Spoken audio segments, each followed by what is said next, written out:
जो अपने आप को अंबेडकरवादी कहते हैं वो कभी इन मुद्दों की बात नहीं करते। वो केवल फोटो लगाते हैं, फोटो के नाम पे। और आजकल एक तो लेटेस्ट में आपने देखा होगा, एक मुख्यमंत्री तो अपनी कुर्सी के पीछे फोटो लगा के रखते हैं। देखा आपने? दो लोगों की फोटो, एक भगत सिंह जी की फोटो और एक अंबेडकर की फोटो। सच्चाई है वो व्यक्ति न भगत सिंह जी को मानता है न अंबेडकर को मानता है।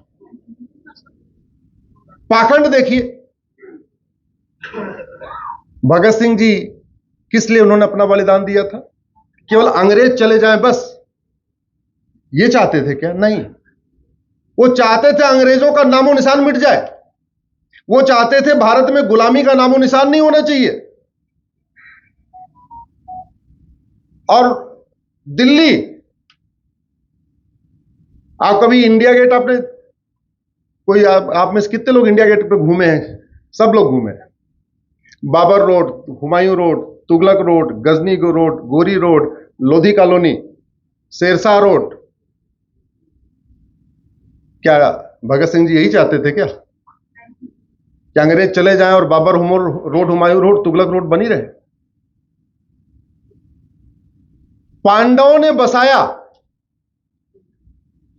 इंद्रप्रस्थ, जिसको आप दिल्ली कहते हैं, उस दिल्ली में युधिष्ठिर रोड नहीं है, भीम रोड नहीं है, अर्जुन रोड नहीं है, नकुल रोड नहीं है, सहदेव रोड नहीं है, कुंती रोड नहीं है, माद्री रोड नहीं है, अभिमन्यु रोड नहीं है। कौन कौन सी रोड है? बाबर, हुमायूं, तुगलक, गजनी, गोरी, औरंगजेब, जिनका दिल्ली से कोई लेना देना नहीं। और वहां तो छोड़िए, आपके पंजाब में भी पांडवों ने 12 वनवास के बाद 1 साल अज्ञातवास किया था, और वो अज्ञातवास आपके पंजाब में किया था। उसको कहते हैं विराट। कहां है विराट? पंजाब में। जोर से बोलिए। है पंजाब? हाँ। एक होशियार खान नाम का लुटेरा आता है, विराट को होशियारपुर बना के चला जाता है, और पंजाब वालों ने कभी कहा भी नहीं इस होशियारपुर को दोबारा रिस्टोर कर दो। मैंने पीआईएल फाइल किया सुप्रीम कोर्ट में। मैंने पीआईएल फाइल करके कहा कि जिन स्थानों का वर्णन बाइबल में है वो सारे स्थान उसी नाम से एग्जिस्ट करते हैं। जिन स्थानों का वर्णन कुरान में है वो सारे स्थान उसी नाम से एग्जिस्ट करते हैं। लेकिन जिन स्थानों का वर्णन महाभारत में है, रामायण में है, हमारे वेद में है, हमारे पुराण में है, वो उस नाम से एग्जिस्ट नहीं करते हैं। और हमारे बच्चों को जब ये कहा जाता है कि रामायण एक काल्पनिक घटना है, महाभारत एक काल्पनिक घटना है, तो वो मान लेते हैं। इसलिए उन स्थानों को रिस्टोर करना जरूरी है। भगवान कृष्ण ने 5 गांव मांगे, अब आज उन 5 गांव को ढूंढते रहिए, आपको भारत में नहीं मिलेगा। क्यों? वो 5 गांव बदल चुके हैं। उन्होंने इंद्रप्रस्थ मांगा, वो दिल्ली बन गया। उन्होंने पानप्रस्थ मांगा, वो पानीपत बन गया। उन्होंने सोनप्रस्थ मांगा, वो सोनीपत मांगा बन गया। उन्होंने गजप्रस्थ मांगा, वो गाजियाबाद बन गया। उन्होंने तिलप्रस्थ मांगा, वो फरीदाबाद बन गया। तो आपके महाभारत में पानप्रस्थ, सोनीप्रस्थ, गजप्रस्थ, इंद्रप्रस्थ लिखा हुआ है, और वास्तव में भारत में कहां है? क्या है? गाजियाबाद है, फरीदाबाद है, सोनीपत है, दिल्ली है, पानीपत। अब हमारे बच्चों को जब यह सिखाया जाएगा कि महाभारत एक काल्पनिक घटना है, हमारा बच्चा कहेगा नहीं नहीं काल्पनिक घटना नहीं है, तो सामने वाला बोले अच्छा काल्पनिक घटना नहीं तो मुझे 5 गांव दिखाओ। फिर हमारा बच्चा क्या करेगा? टेंशन में आ जाएगा, बोले सही कह रहा है, इसका मतलब काल्पनिक घटना ही है। हमारी 51 शक्तिपीठ है। पहला शक्तिपीठ जहां माता का मुकुट गिरा उसको कहते कीर्तेश्वरी। वहां एक मुर्शिद खां नाम का लुटेरा गया, वो बंगाल में है, उसने कीर्तेश्वरी को मुर्शिदाबाद बना दिया। भगवान परशुराम जी के पिताजी महर्षि जमदग्नि, जहां जमदग्नि जी का आश्रम था उसको कहते हैं जमदग्निपुरम। जौना खां नाम का लुटेरा गया, उसको जौनपुर बना दिया। एक हमारा दूसरा शक्तिपीठ है विंध्याचल, मिर्जा नाम का लुटेरा गया, उसको मिर्जापुर बना दिया।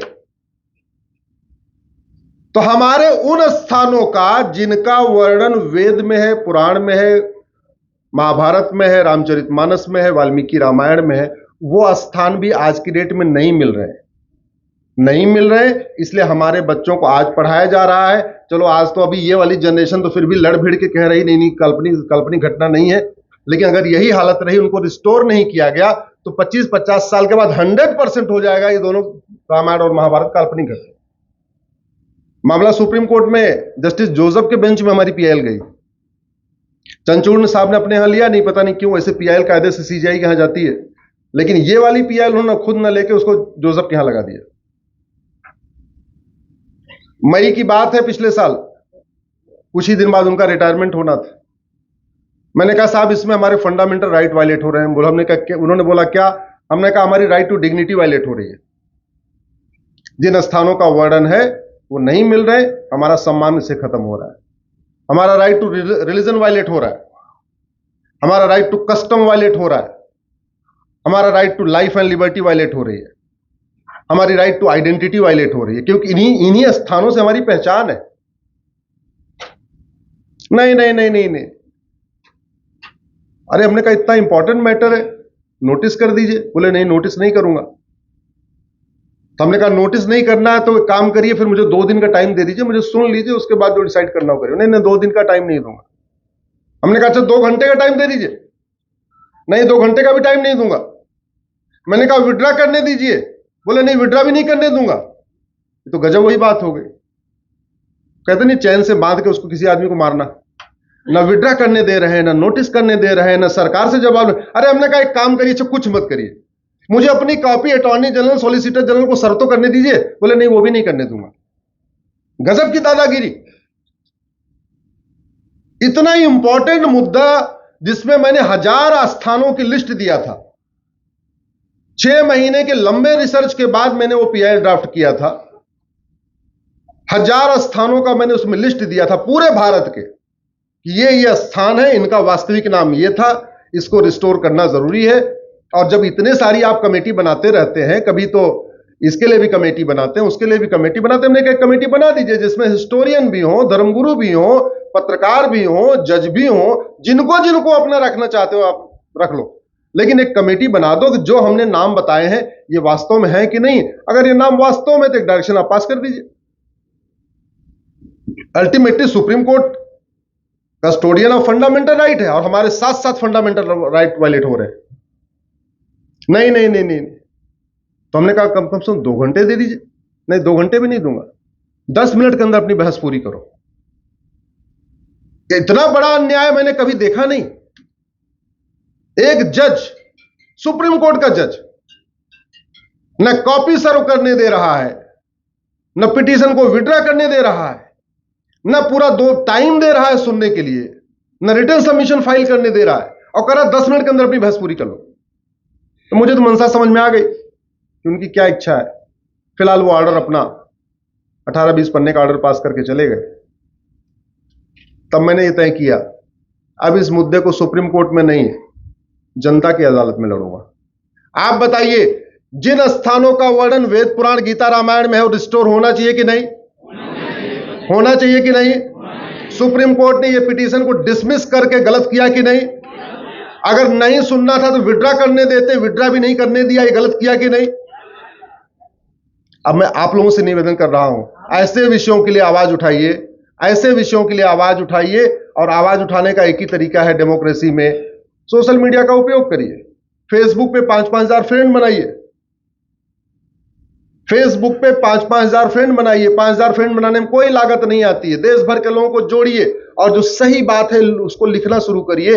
क्योंकि पंचनद इतना महत्वपूर्ण कार्य कर रहा है, तो पंचनद का जो शोध हो रहा है, पंचनद में जो कार्य हो रहा है, पंचनद में जो कुछ चर्चा हो रही है, वो केवल अमृतसर या पंजाब तक नहीं होनी चाहिए, वो केवल भारत तक नहीं होनी चाहिए। हमारी यहाँ की चर्चा, अमृतसर की चर्चा कनाडा भी पहुंचनी चाहिए, अमृतसर की चर्चा हमारी जो भारत के बाहर लोग बैठे हुए उन तक पहुंचनी चाहिए, और पूरे भारत में तो पहुंचनी चाहिए। इसलिए मैं कहता हूं, जितने लोग पंचनद से जुड़े हुए हैं, सब लोग 5-5 हजार फेसबुक फ्रेंड बनाइए, सही बात को लिखिए, सही बात, मूल कारण, समस्या लिखिए, मूल कारण लिखिए, स्थायी समाधान लिखिए।